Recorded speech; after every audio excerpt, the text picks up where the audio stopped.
Hello everyone, how are you?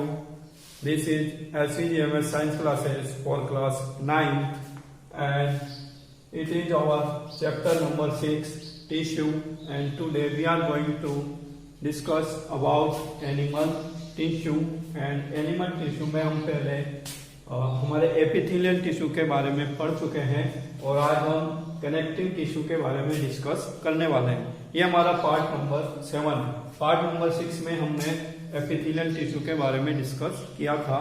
जैसे epithelial tissue आपके कितने टाइप का होता है, तो मेनली 4 टाइप का होता है। Squamous epithelial tissue, cuboidal epithelial tissue, columnar epithelial tissue, और इसमें हमने एक सब टाइप देखा था सिलिएटेड कॉलमनार, जो आपकी जो ट्रेकिया होती है, विंड पाइप होता है, उसमें पाया जाता है कॉलमनार सेल्स। देन चौथा टाइप अपने स्ट्रेटिफाइड स्क्वेमस टिश्यू, जो आपके स्क्वेमस सिंपल स्क्वेमस एक लेयर के रूप में होता है, जो बहुत पतली झिल्ली होती है, वह स्क्वेमस टिश्यू की बनी होती है, और जो स्किन होती है जहाँ बहुत सारी लेयर्स मिल जाती हैं, सिंपल स्क्वेमस एपिथेलियल टिश्यू की वे क्या बनाते हैं, स्ट्रेटिफाइड स्क्वेमस एपिथेलियम बनाते हैं। ठीक है, तो आज हम बात करने वाले हैं एनिमल टिश्यू में कनेक्टिव टिश्यू की। कनेक्टिव टिश्यू के कितने टाइप हैं? There are 7 types of connective tissue. First है इसमें ब्लड, आपके बुक में जैसे दिया गया है उसी तरह से मैंने यहाँ पे लिखा है। सबसे पहले इसमें आता है blood. Blood is fluid connective tissue. जब आप हायर क्लासेस में जाएंगे तो कनेक्टिव टिश्यू को और सब डिविजन्स में डिवाइड किया जाएगा। ठीक है, एक तो होता है आपके फ्लूइड कनेक्टिव टिश्यू, इसी तरह से एक होता है सॉलिड कनेक्टिव टिश्यू। तो जैसे बोन्स है, आपकी बोन्स तो सॉलिड होती हैं, हार्ड होती हैं, और ब्लड आपके लिक्विड होता है। तो आप सोच भी नहीं सकते कि ब्लड भी एक टिश्यू होता है, क्योंकि ब्लड तो लिक्विड होता है। और टिश्यू के बारे में जब हम सोचते हैं, देखते हैं, तो यही सोचते हैं कि जो टिश्यू होता है वह सॉलिड होता है। ठीक है, लेकिन ब्लड भी क्या है, ग्रुप ऑफ सेल्स है, इसमें कई तरह की सेल्स प्रेजेंट होती हैं, इसलिए ब्लड भी क्या है, आपका एक टिश्यू है। बोन्स है, लिगामेंट्स है। बोन्स के बारे में आप जानते ही हैं, हड्डियां जो कि आपके बॉडी का स्केलेटन बनाती हैं, एक कंकाल बनाती हैं, उसे क्या कहते हैं, बोन्स।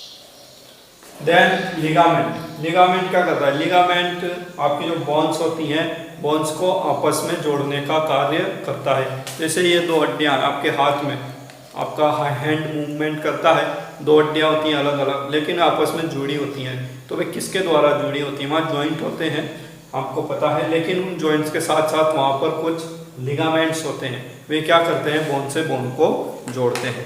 ठीक, इसी तरह से आपके टेंडन्स होते हैं। बोन्स को मूवमेंट कराने के लिए या बॉडी को मूवमेंट कराने के लिए मसल्स की जरूरत होती है, और मसल्स ही बोन के साथ जुड़ी होती हैं। तो मसल्स को बोन के साथ जोड़ने का कार्य कौन करेगा? यहाँ पर टेंडन करता है। इसी तरह से आप कार्टिलेज होते हैं। कार्टिलेज एक हार्ड टिश्यू होता है। जिस तरह से आपकी बोन्स होती हैं उस तरह से भी हार्ड होता है, लेकिन बोन की तरह ज़्यादा हार्ड नहीं होता है। जैसे आपके ईयर पिन्ना होता है ना, आपकी नोज होती है, तो इन जगहों पर आपके क्या प्रेजेंट होता है, कार्टिलेज टिश्यू होता है, जो काफ़ी मजबूत होते हैं बोन्स की तरह, लेकिन बोन्स नहीं होते हैं। Then areolar. एरियोलर टिश्यू, जैसे हमने प्लांट टिश्यू में भी पढ़ा था, एरियोलर टिश्यू होता है, वह क्या करता है, जो आपके खाली जगह होती है, स्पेस होता है, गैप्स होते हैं, उनको भरने का काम करता है। साथ में कोई टूट फूट हो जाती है, रिपेयरिंग करने का भी काम एरियोलर टिश्यू करता है। उसी तरह से आपके नंबर 7 पे आता है एडिपोज टिश्यू। एडिपोज टिश्यू आपके फैट स्टोरिंग टिश्यू होता है, मतलब फैट को स्टोर करने वाला। आपने देखा होगा कुछ लोग बहुत ज़्यादा घी तेल खाते हैं, उनमें चर्बी बढ़ जाती है, मोटे हो जाते हैं, तो वे मसल्स नहीं होती हैं, एक्चुअली क्या होता है, एडिपोज टिश्यू होता है। आपको शायद इसमें नहीं दिख रहा होगा नीचे एडिपोज टिश्यू, ये जो लिखा हुआ है, this is adipose tissue. Okay, then muscular tissue होता है आपका। मस्कुलर टिश्यू 3 टाइप का होता है, स्ट्रेटिफाइड या voluntary muscular tissue, non stratified या involuntary muscular tissue, and cardiac muscular tissue. तो ये क्या होते हैं, कहाँ पाए जाते हैं, इनके बारे में हम बाद में डिस्कस करेंगे। और चौथा टाइप है आपके एनिमल टिश्यू में नर्वस टिश्यू। नर्वस टिश्यू में कोई सब टाइप नहीं है हमारे पास, ये नर्व्स होती हैं, न्यूरॉन्स होते हैं, ब्रेन और स्पाइनल कॉर्ड में पाए जाने वाले जो सेल्स होते हैं वे सब क्या कहलाते हैं या क्या बनाते हैं, नर्वस टिश्यू बनाते हैं। तो आप इनको सब टाइप ना माने, ठीक है, ये नर्वस टिश्यू के टाइप नहीं है, ये आपको समझने के लिए यहाँ पर लिखा है नर्व्स, न्यूरॉन्स, ब्रेन और स्पाइनल कॉर्ड जो हैं ये आपके इसके पार्ट नहीं है, ये एक्चुअली ऑर्गन है। ब्रेन एक ऑर्गन है जिसके अंदर क्या होता है, नर्वस टिश्यू होता है, न्यूरॉन्स होते हैं। स्पाइनल कॉर्ड ये भी ब्रेन का एक एक्सटेंशन है, जो आपकी जो वर्टिबल कॉलम होती है पीछे रीढ़ की हड्डी उसमें चलता है नीचे तक, ठीक है। बहुत एक धागे नुमा संरचना होती है पतली, जो रीढ़ की हड्डी के बीच में प्रेजेंट होती है। तो इन सब में क्या पाया जाता है, नर्वस टिश्यू पाया जाता है। ब्रेन और स्पाइनल कॉर्ड क्या है, आपके ऑर्गन है, और आप इनको 10th क्लास में नर्वस सिस्टम में पढ़ेंगे, ठीक है। 10th क्लास में आप इनको नर्वस सिस्टम में पढ़ते हैं, तो वहाँ पर आपके अच्छे से समझ में आएगा। और नर्वस टिश्यू की कोई सब टाइप नहीं होती है, इसलिए मैं इनको अभी यहाँ पर मिटा देता हूँ। ओके, देन हम आज डिस्कस करेंगे कनेक्टिव टिश्यू के बारे में। सो आज का हमारा अपना टॉपिक है connective tissue. Okay, connective tissue का फर्स्ट टाइप है आपके ब्लड। तो आपसे यदि पूछा जाए व्हाट इज ब्लड, ब्लड क्या है, इसका कार्य क्या है, तो blood is a fluid connective tissue. यदि आप इसको थोड़ा और एक्सपेंड करके लिखना चाहेंगे तो क्या लिखेंगे, blood is a fluid connective tissue. Fluid का मतलब आप समझते हैं, फ्लूइड का मतलब होता है तरल, जो बह सकता है। एयर भी, साइंस की भाषा में एयर भी फ्लूइड में आती है, ठीक है। हम 7th 8th में इस चीज को पढ़ चुके हैं, फ्लूइड क्या होते हैं। तो फ्लूइड में आपके एयर और जो जितने भी लिक्विड होते हैं वे सब फ्लूइड में आते हैं, ठीक है। तो जो बह सकता है, जिसमें बहने की क्षमता होती है, वे फ्लूइड कहलाते हैं, द्रव्य कहलाते हैं, ठीक है।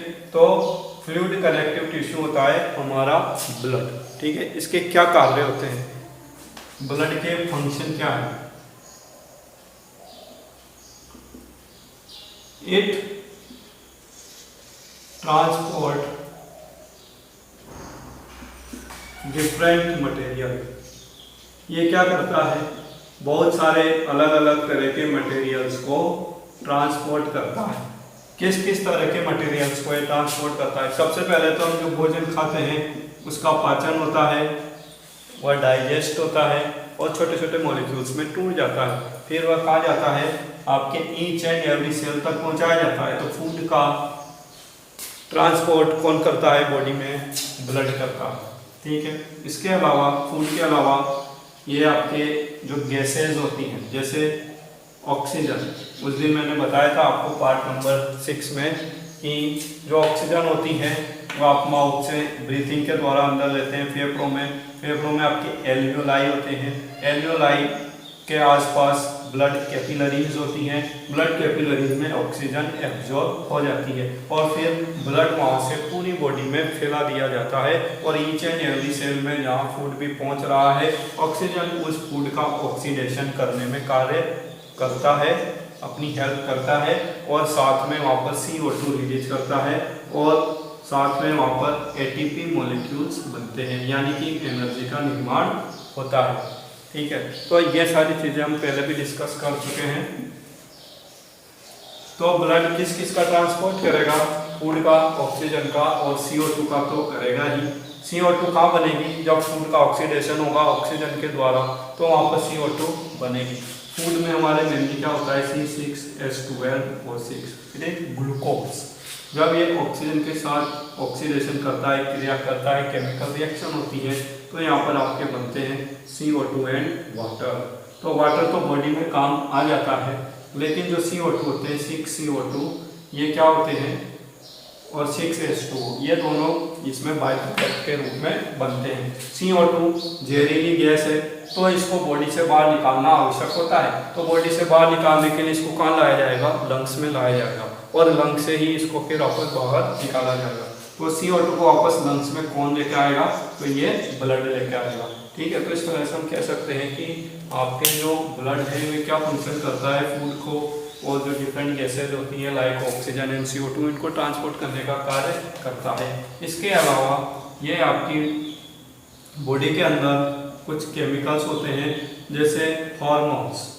हार्मोन आपके एंडोक्राइन ग्लैंड्स में बनते हैं। आपकी बॉडी में 10 तरह के एंडोक्राइन ग्लैंड्स होते हैं, जैसे आपके पिट्यूटरी होता है, हाइपोथैलेमस होता है, और थाइमस होता है, थायराइड ग्लैंड होता है, पैराथायराइड ग्लैंड होता है, हार्ट के पास आपके थाइमस ग्लैंड होता है, एड्रिनल ग्लैंड, गोनेड्स, है ना, और भी ग्लैंड्स होते हैं आपकी बॉडी में। तो उन सब में से क्या सीक्रेट होते हैं? हार्मोन्स सीक्रेट होते हैं। ये हार्मोन्स क्या करते हैं? आपकी बॉडी के जो डिफरेंट फंक्शंस होते हैं उनको रेगुलेट करने का कार्य करते हैं। तो हार्मोन्स का ट्रांसपोर्ट भी कौन करता है? ब्लड करता है। ठीक है, इसके अलावा और भी बहुत सारे मॉलिक्यूल्स होते हैं, जैसे प्रोटीन वगैरह होता है ना, वाटर होता है, और भी कई चीज़ें होती हैं जिनका ट्रांसपोर्ट कौन करेगा? आपके ब्लड करेगा। ठीक है, अब हम बात करते हैं ब्लड के सब टाइप्स की। तो ब्लड के अंदर क्या क्या चीज़ें प्रेजेंट होती हैं? ब्लड के अंदर मेनली 2 चीज़ें होती हैं। पहली चीज़ होती है प्लाज्मा, जो आपके 55% तक प्रेजेंट होता है ब्लड के अंदर, और दूसरा होता है ब्लड सेल्स या ब्लड कॉर्पसल्स। ठीक है, ब्लड कॉर्पसल्स या ब्लड सेल्स बोलते हैं इनको। प्लाज्मा में क्या होगा? प्लाज्मा में आपके वाटर होगा। प्लाज्मा आप समझते हैं ना, जो लिक्विड पार्ट होता है ब्लड के अंदर। आप ब्लड को सेंट्रीफ्यूग करेंगे, मशीन में घुमाएंगे, तो क्या होगा? पानी ऊपर आ जाएगा और जो सॉलिड मटेरियल होगा वो नीचे बैठ जाएगा। तो जो पानी जैसा द्रव्य लिक्विड इसमें दिखाई देता है उसको हम क्या कहते हैं? प्लाज्मा। और इसके अंदर क्या क्या होते हैं? वाटर होता है, इसके अंदर कुछ प्रोटीन्स होते हैं, एमिनो एसिड्स होते हैं, और ग्लोब्यूल्स होते हैं, फैट ग्लोब्यूल्स होते हैं।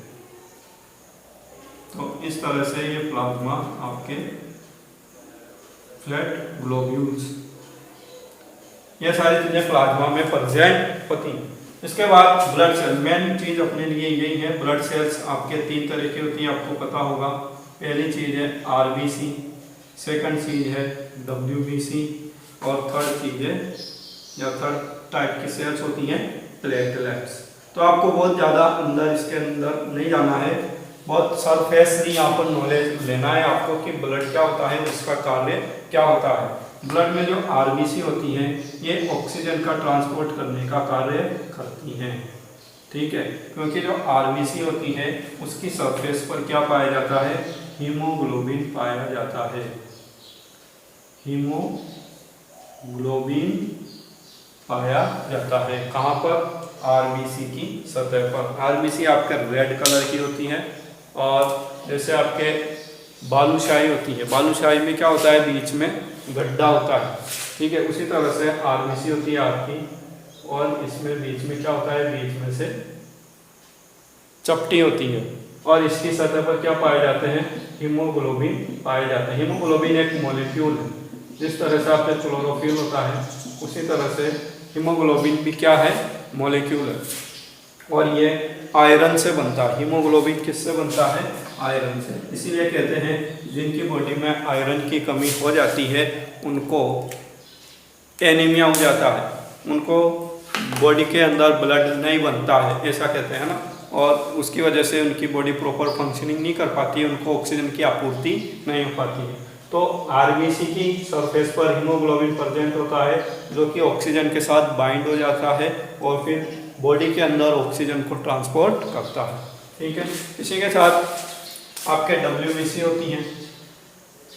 ठीक है, डब्ल्यूबीसी भी आपकी 2 तरह की होती हैं, ग्रेनुलोसाइट और एग्रेनुलोसाइट। लेकिन वहाँ तक आपको नहीं जाना है, अभी हाल फिलहाल आपके स्टैंडर्ड में ये नहीं है। डब्ल्यूबीसी का कार्य क्या होता है, बस आप इतना जान लें। They produce antibodies. They produce antibodies. ये क्या करती हैं?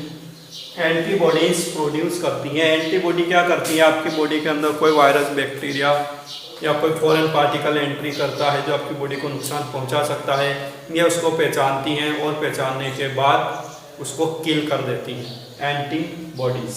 ठीक है, ये कौन प्रोड्यूस करता है? डब्ल्यूबीसी, यानी कि वाइट ब्लड सेल।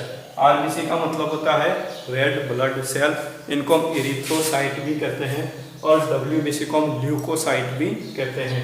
तो इनका कार्य क्या होता है, दे प्रोड्यूस एंटीबॉडीज। इसके अलावा दे eat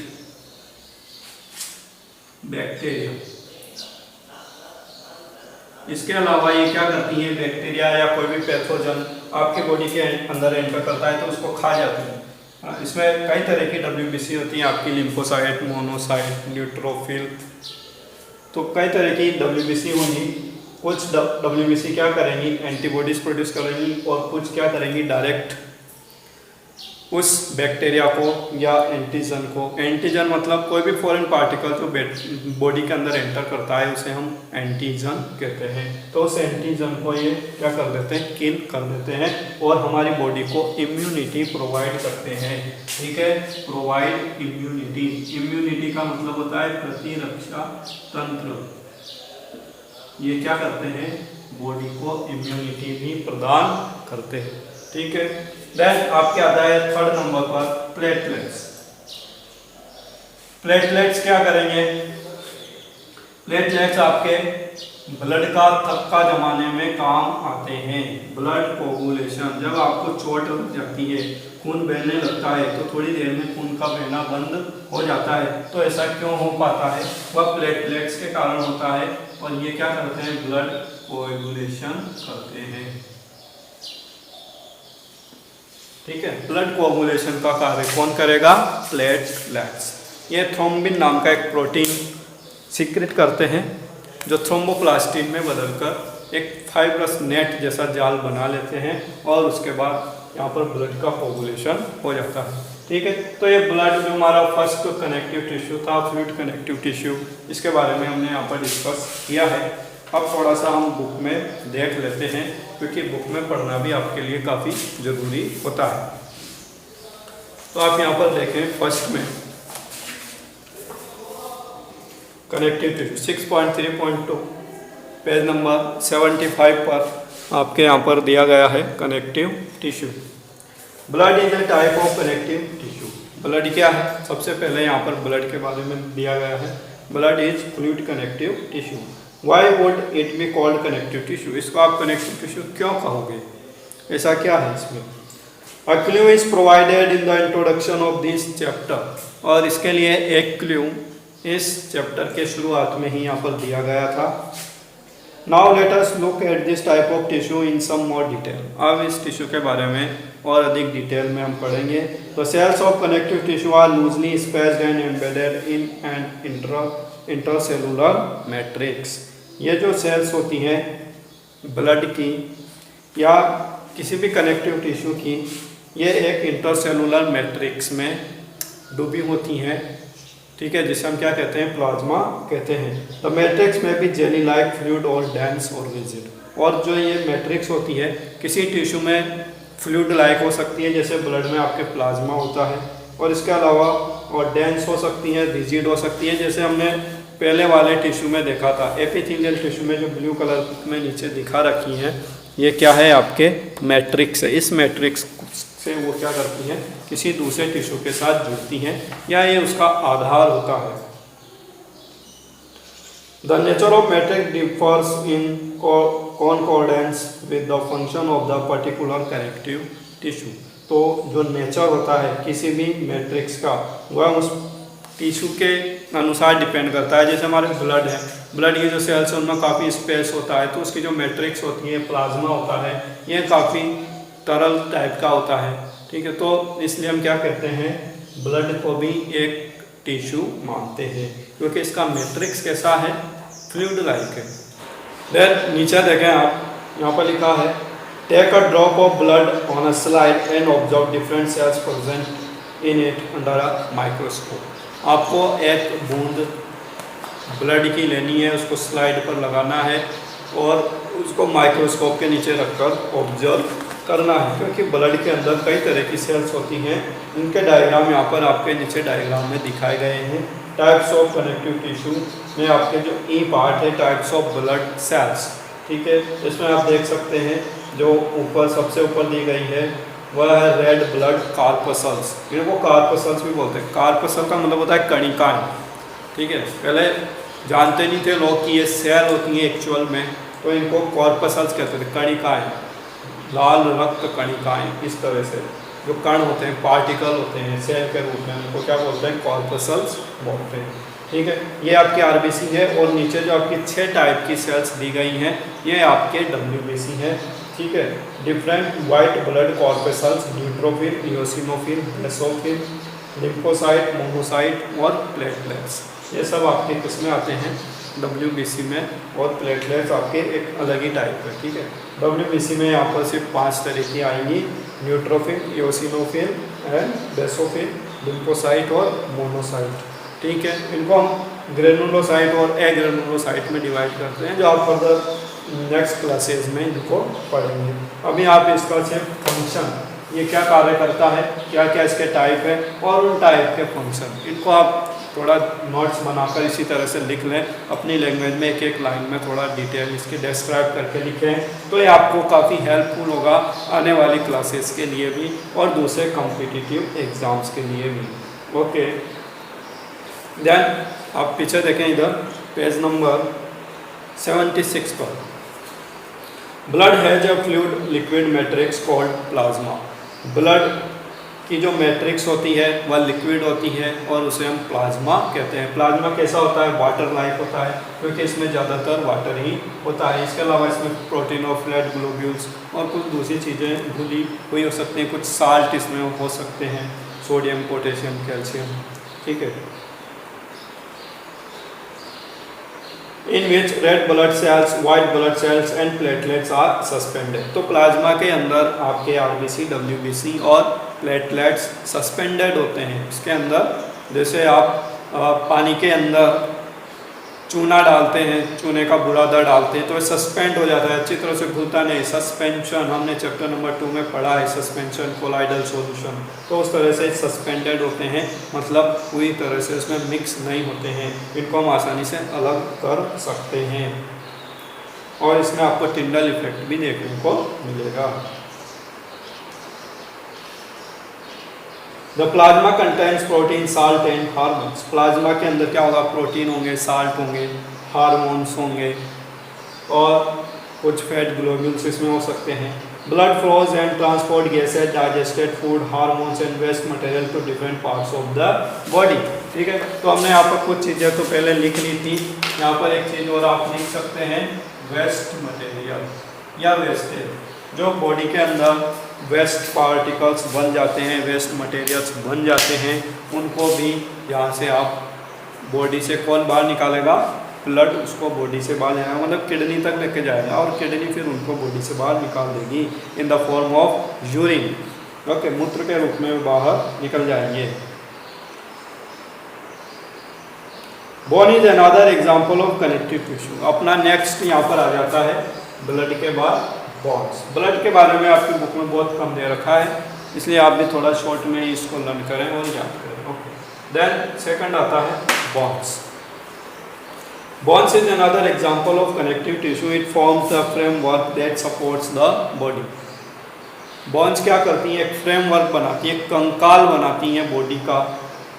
it also anchors the muscle and support the main organs of the body. ये क्या करती हैं? मसल्स के साथ जुड़ी हुई होती हैं और बॉडी के जो ऑर्गन्स होते हैं उनको सपोर्ट करती है, उनके साथ जुड़ी हुई रहती है। It is a strong and non flexible tissue. Bones कैसी होती हैं? काफ़ी स्ट्रॉन्ग होती हैं, बहुत मजबूत होती हैं और नॉन फ्लेक्सिबल मतलब ये लचीली नहीं होती हैं, बहुत कड़क होती हैं। What would be the advantage of these properties of bone functions? तो इनका यहाँ पर क्या कार्य है? बॉन जो है बहुत स्ट्रॉन्ग है और नॉन फ्लेक्सिबल है, तो इसका क्या यहाँ पर महत्व है? इसका महत्व ये है कि यह बॉडी को स्ट्रेंथ देती है। अगर आपकी बॉडी में बोन नहीं होती तो क्या आप सीधा खड़ा रह पाते? बिल्कुल नहीं, कभी भी नहीं। आप सीधे खड़े रह ही नहीं पाते। आप ज़मीन पर जैसे एक मांस का टुकड़ा होता है उस तरह से पड़े होते। आप खड़े रह पाते हैं तो उसका मेन रीज़न क्या है? आपका स्केलेटन, आपकी बोन्स। ठीक है, आपने देखा होगा आपको पुतला बनाना है, रावण का पुतला बनाना है दशहरे पे, तो आप क्या करेंगे? पहले एक कंकाल बनाएंगे उसका, बांस की जो डंडियाँ होती है, बांस होते हैं, उनसे आप उसका पहले एक स्केलेटन बनाते हैं, फिर उसके बाद आप उसके कागज रद्दी वगैरह लपेट कर, घास फूस उसमें डालकर उसको अपना आकार देते हैं। तो उसी तरह से आपकी बॉडी में भी हड्डियाँ, मेन फ्रेम स्ट्रक्चर होती हैं, कंकाल होती हैं, उसी पर आपकी मसल्स और दूसरे ऑर्गन्स टिके हुए होते हैं। ठीक है। Bone cells are embedded in a hard matrix that is composed of calcium and phosphorus compound. Bone cells जो होती हैं वो एक हार्ड मैट्रिक्स में एम्बेडेड होती हैं, मतलब उनकी मैट्रिक्स बहुत हार्ड होती है। That is compose of calcium and phosphorus compound, और इनकी जो स्ट्रक्चर है, बॉन्स किसकी बनी होती है? कैल्शियम फॉस्फेट की बनी होती है, कैल्शियम और फॉस्फेट के कंपाउंड से ये बनी होती हैं।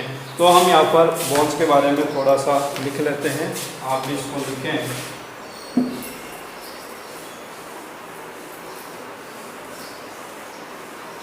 क्या आपको पता है मनुष्य के जो ह्यूमन बीइंग होता है मनुष्य, उसके अंदर कितनी बॉन्स होती हैं? कोई बताएगा मुझे?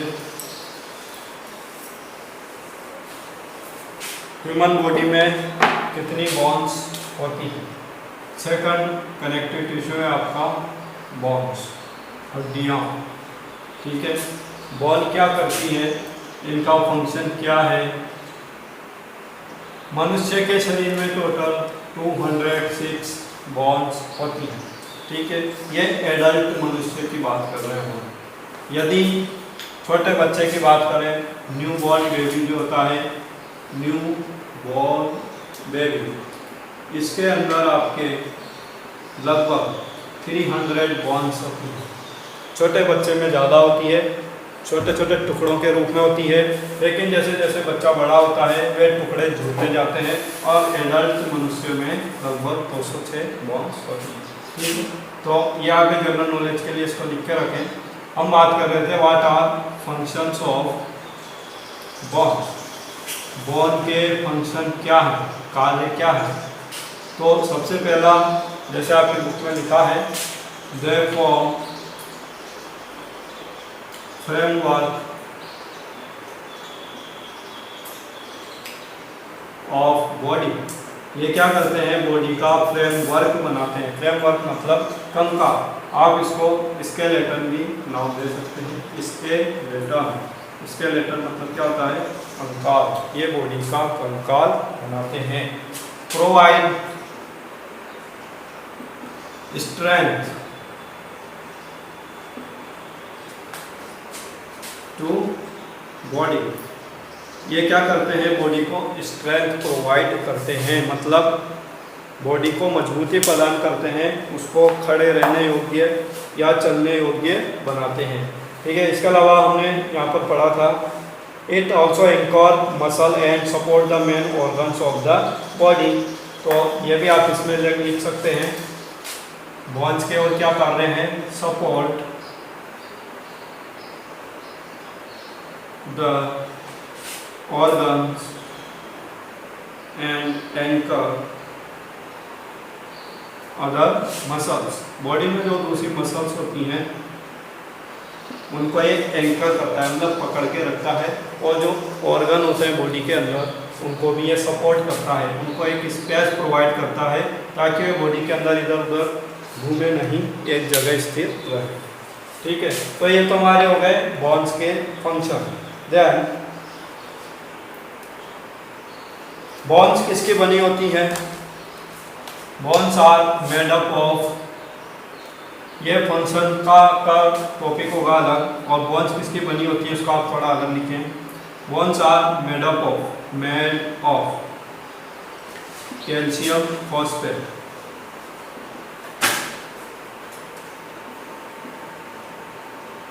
तो इसमें बहुत ज़्यादा आपको लर्न नहीं करना है, बाकी आप जब 11th क्लास में जाएंगे तो कितनी तरह की बोन्स होती हैं, उनके क्या क्या टाइप्स होते हैं, सारी बोन्स के नाम वहाँ पर लर्न करने पड़ते हैं। तो वह सब बात की बातें हैं, आप इतना ध्यान रखें बोन का कार्य क्या है और किसकी बनी होती हैं, एडल्ट मनुष्य में कितनी हड्डियाँ होती हैं और न्यूबॉर्न बेबी में कितनी हड्डियाँ होती हैं। ठीक है। फिर इसके बाद आता है आपके लिगामेंट एंड टेंडन्स। आपकी जो बोन्स होती हैं वे आपस में जुड़ी हुई होती हैं, तो वह किसके द्वारा जुड़ी होती हैं? लिगामेंट के द्वारा जुड़ी होती हैं। तो इसको भी हम यहीं पर लिख लेते हैं। बोन्स के बाद जो थर्ड, आप इनको वीडियो को पॉज करके नोट करते जाएं। बोन्स के बाद थर्ड आपके आता है लिगामेंट्स। लिगामेंट्स का कार्य क्या होगा? वे जॉइन बोन टू बोन, ये एक हड्डी को दूसरी हड्डी से जोड़ने का कार्य करती है। इसमें हड्डियां आपस में जुड़ती है, तो किसके द्वारा? लिगामेंट्स के द्वारा। दो हड्डियों के बीच में जो मस्कुलर टिश्यू या आप कह सकते हैं मसल टाइप टिश्यू या सेल्स होती है, उनको हम लिगामेंट्स कहते हैं। इनको एक अलग ही विशेष प्रकार का नाम दिया गया है इनकी प्रॉपर्टीज की वजह से। इसी तरह से आपके आता है नेक्स्ट टेंडन्स। टेंडन्स क्या करते हैं? ये मसल्स को मसल से जोड़ते हैं। जिस तरह से लिगामेंट बोन को बोन से जोड़ते हैं, उसी तरह से टेंडन क्या करेंगे? मसल्स टू बोन, मसल्स को बोन से जोड़ते हैं। ठीक है, they join muscles to bone. ठीक है, आपकी जो मसल्स होती हैं हड्डियों के आसपास, जो मसल्स है, मांसपेशियां होती हैं, वे किसके द्वारा जुड़ी होती हैं? टेंडन्स के द्वारा बोन से जुड़ी होती है। तो ये छोटे छोटे इसमें टॉपिक हैं, आप इनको थोड़ा अच्छे से लर्न करने की कोशिश करें। देन आपके आता है कार्टिलेज। कार्टिलेज एक हार्ड टिश्यू होता है, ठीक है, लेकिन ये बोन नहीं होता है। सबसे हार्ड तो आपके बोन ही होती है, लेकिन कार्टिलेज भी बोन की तरह कार्य करता है। ये आपके जो ऑर्गन्स होते हैं उनको सपोर्ट करता है, उनको सहारा प्रदान करता है, लेकिन ये किसकी तरह? बोन्स की तरह ज़्यादा मजबूत नहीं होता है। It is flexible. बोन में हमने क्या पढ़ा है? It is non flexible but cartilage is flexible. तो इनको हम एक बार बुक में भी देख लेते हैं। आपके आप यहाँ पर देखें पेज नंबर 76 पर ये जो आपके दिया गया है, two bones can be connected to each other by another type of connective tissue called the ligament. दो बोन्स आपस में लिगामेंट के द्वारा जुड़ती हैं। This tissue is very elastic, और ये टिश्यू कैसा होता है? इलास्टिक होता है। ठीक है, लिगामेंट्स कैसे होते हैं? They are elastic. आप यहाँ पर लिख सकते हैं ligaments are very elastic. Elastic का मतलब क्या होता है? तन्य, जो पलते हैं, जिनको आप खींच कर लंबा कर सकते हैं। ठीक है, उसको आप क्या कहते हैं? Elastic ligaments. Okay, this tissue is very elastic, it has considerable strength, और इसमें क्या होती है? काफ़ी स्ट्रेंथ होती है, मजबूत होते हैं ये दूसरे टिश्यू की तुलना में। Ligaments contain very little matrix, और इनमें बहुत कम मात्रा में मैट्रिक्स होता है। बेसमेंट मेम्ब्रेन जो होती है वह बहुत कम मात्रा में होती है। Tendons connect muscles to bones and are another type of connective tissue. इसी तरह से आपके टेंडन्स होती हैं जो मसल्स को बोन से कनेक्ट करती हैं, और ये भी एक प्रकार का कनेक्टिव टिश्यू होता है। Tendons are fibrous tissue with great strength but limited flexibility. Tendons कैसे होते हैं? फाइब्रस टिश्यू होते हैं, मतलब फाइबर्स की मात्रा इनमें ज़्यादा होती है, और इनमें बहुत मजबूत ये होते हैं। ठीक है, ये भी लिगामेंट्स भी मजबूत होते हैं और इलास्टिक होते हैं। टेंडन्स भी बहुत मजबूत होते हैं, स्ट्रेंथ इनकी काफ़ी ज़्यादा होती है, बट लेस इलास्टिक, है ना। ये वेरी स्ट्रॉन्ग है, ये स्ट्रेंथ इनकी काफ़ी ज़्यादा होती है। Great strength but little flexibility या लिटिल इलास्टिसिटी। इनमें इलास्टिसिटी इतनी ज़्यादा नहीं होती है। इनमें अच्छी खासी स्ट्रेंथ होती है, great strength but little elasticity. इनकी इलास्टिसिटी काफ़ी कम होती है किसकी तुलना में? लिगामेंट्स की तुलना। तो कई बार बड़े बड़े एग्जाम्स में क्वेश्चन पूछा जाता है कि बोन से बोन को जोड़ने वाले टिश्यू को क्या कहेंगे, तो उसको लिगामेंट्स कहेंगे।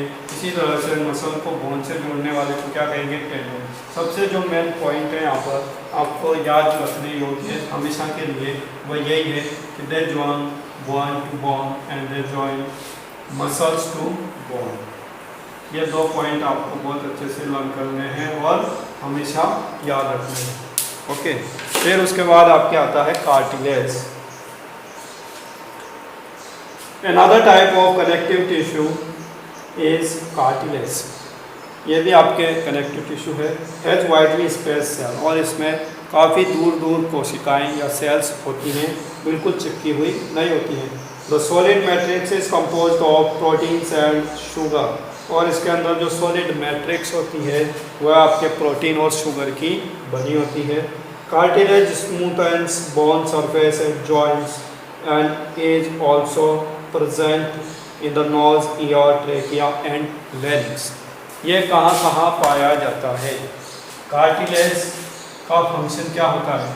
ये smoothens the end points of bones. ये जो बोन्स होती हैं, बोन्स बिल्कुल जैसे आपकी दिखाई देती हैं या आप टच करने पर महसूस करते हैं, बिल्कुल वैसी नहीं होती। इनके जो अंतिम सिरे होते हैं उनके ऊपर कार्टिलेज होता है। ये काफ़ी टफ होता है और स्ट्रॉन्ग होता है, और इसमें जो सेल्स होती हैं वे काफ़ी दूर दूर स्पेस होती हैं। ठीक है, ये कहाँ कहाँ पाया जाता है? Is found in, cartilage is found in body में, ये एंड्स ऑफ बोन्स, बोन के एंड्स पर ये पाया जाता है। इसके अलावा ये आपका जो ईयर होता है, एक्सटर्नल ईयर जिसे आप बोलते हैं ईयर पिन्ना, ईयर में ये पाया जाता है। और इसमें अंदर इंटरनल ईयर में भी कुछ ऐसे कोक्लिया, आपने सुना होगा कोक्लिया होता है ईयर के अंदर, वह भी इसका बना होता है। ठीक है, कार्टिलेज का। तो ये हड्डी जैसे दिखाई देते हैं लेकिन हड्डी नहीं होते हैं, उससे नरम होते हैं, इलास्टिक होते हैं। ईयर के अलावा ये नोज में होते हैं, आपकी जो नाक की हड्डी, अगर नाक की हड्डी, यहाँ कोई हड्डी नहीं होती, एक्चुअली इट इज़ कार्टिलेज। इसके अलावा आपके जो ट्रेकिया होता है, ट्रेकिया उस दिन मैंने आपको बताया था, आप जब सांस लेते हैं, अपने यहाँ दिखाई नहीं रहा जैसे, आप जब सांस लेते हैं ये नोज हो गई और ये बकल कैविटी हो गई। जब आप सांस लेते हैं तो वह कहाँ जाता है? आपके फेफड़ों में जाता है। तो ये जो लॉन्ग पाइप होता है इसको आप विंड पाइप या ट्रेकिया कहते हैं। इसके ऊपर क्या होते हैं? अर्धचंद्राकार, सेमी सर्कुलर क्या होते हैं? छल्ले बने होते हैं जो इसको कोलैप्स होने से बचाते हैं। इन सेमी सर्कुलर छल्लों को क्या कहते हैं हम? जो सेमी सर्कुलर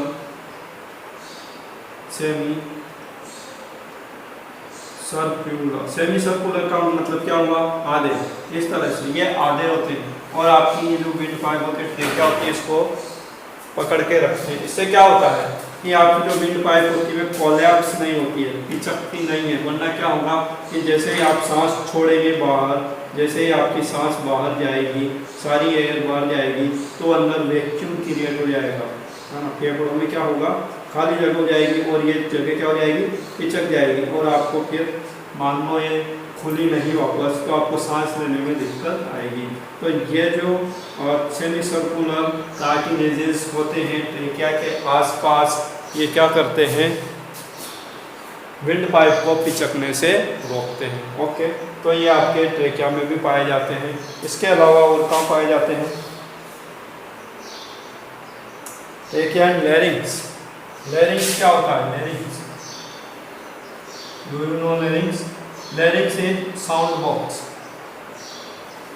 आपके गले में जो कंठ होता है, जिसे आप हिंदी में कहते हैं कंठ, जहाँ पर वोकल कॉर्ड्स होते हैं। वोकल कॉर्ड्स ऐसी 2 झिल्ली नुमा संरचनाएं होती हैं। ठीक है, जैसे आपने यहाँ पर देखा, मैं इसको एक बार और बनाऊँ। आपका जो विंड पाइप है इसी में आपके ट्रेकिया होता है।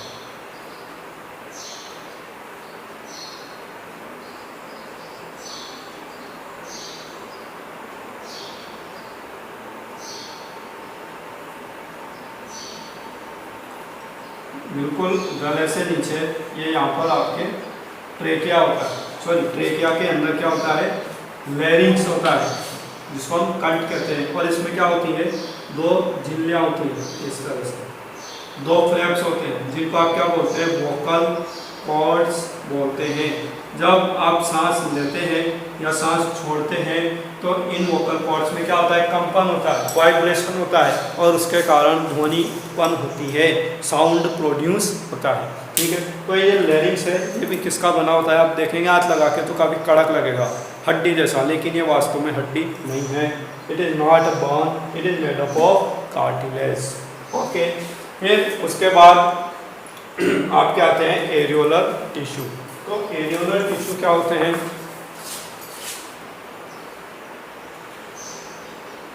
we can fold the cartilage of the ears but we cannot bend the bones in our arms। Cartilage काफ़ी नरम होती है, इलास्टिक होती है, आप इसको अपने ईयर को पकड़ के दबा सकते हैं, इसको मोड़ सकते हैं, लेकिन हड्डियों को नहीं मोड़ सकते।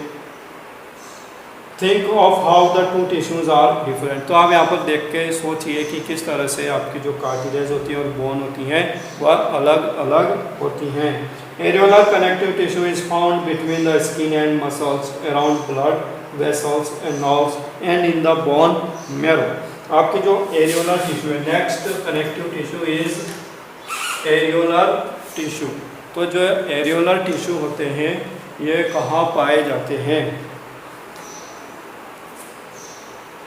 Between the skin and muscles. आपकी जो स्किन होती है, चमड़ी होती है, ठीक है, इस चमड़ी के नीचे मसल्स हैं, बोन से जुड़ी हुई कौन है, मसल्स, उनके बीच में जो गैप है उस गैप को भरने का कार्य कौन करेगा, एरियोलर टिश्यू, जैसे मैंने आपको शुरू में बताया था। Around blood vessels and nerves in the bone marrow. Bone marrow आपके लिए यहाँ पर एक नया शब्द आया है। आपकी जो हड्डी होती है, बोन होती है, बोन के बीच में क्या होता है, एक कैविटी होती है, ठीक है, जैसे ये बोन है, तो यहाँ पर बीच में जो नॉन वेज खाते हैं उनको अच्छे से पता होगा कि जो बोन्स होती है उनके बीच में क्या होती है, यहाँ पर एक गैप होता है, ठीक है, वो अंदर से कैसी होती हैं, होलो होती हैं, उसके अंदर आपके ब्लड भरा होता है, या ब्लड जिसको आप बोलते हैं पल्प, वह भरा होता है, ठीक है, इसके अंदर ब्लड बनता भी है। ब्लड का बनता है, बॉडी में जो बड़ी बड़ी बोन्स होती हैं उनके अंदर ब्लड बनता है, ठीक है, तो वह ब्लड और पल्प जो होता है वह बोन्स के अंदर भरा होता है और वह काफ़ी न्यूट्रिशियस होता है। नॉन वेज खाने वालों को अच्छे से पता होगा। तो ये जो बीच में होलो कैविटी होती है इसी को आप क्या बोलते हैं, बोन मैरो बोलते हैं। Okay, what is bone marrow, समझ में आया आपके? बहुत सी बार बोलते हैं बोन मैरो ट्रांसप्लांट। तो बोन मैरो एक काफ़ी जटिल चीज़ है अभी समझने के लिए आपको, और आप इतना समझ लें कि बोन्स के बीच में जो होलो कैविटी होगी उसको आप क्या कहेंगे, बोन मैरो कहेंगे। तो एरियोलर टिश्यू तो खाली जगह को भरने का काम करता है, तो इसके अंदर आपके एरियोलर टिश्यू प्रेजेंट होता है in the form of blood cells और blood vessels. It fills the space inside the organ, support internal organs and helps in repair of tissue. तो आप आराम से यहाँ पर लिख सकते हैं कि एरियोलर टिश्यू कहाँ कहाँ पाया जाता है और यह क्या क्या कार्य करता है। Then where are fat stored in our body, हमारी बॉडी में फैट कहाँ स्टोर होता है। उससे पहले आप एरियोलर टिश्यू का लिख लें थोड़ा सा। कार्टिलेज हमने लिख लिया है, टेंडन हमने लिख लिया है, लिगामेंट्स हमने लिख लिया है। नाउ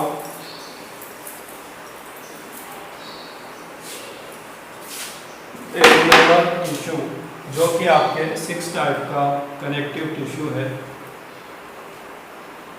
एरियोलर टिश्यू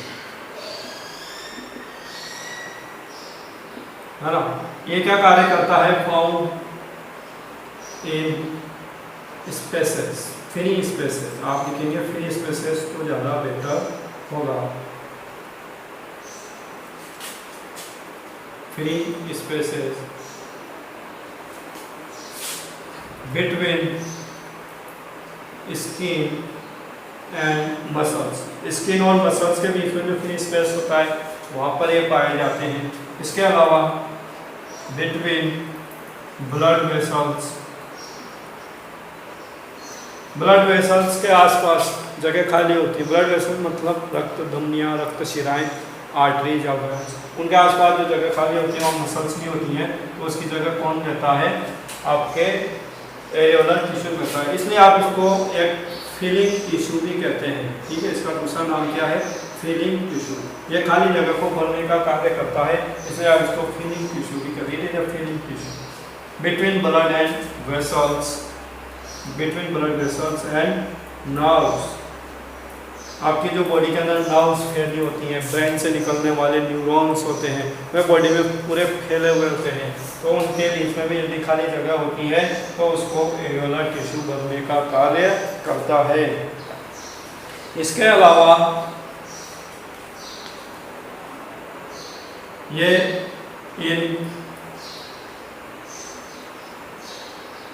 यहाँ पर बिटवीन ब्लड वेसल्स की जगह यदि आप लिखेंगे अराउंड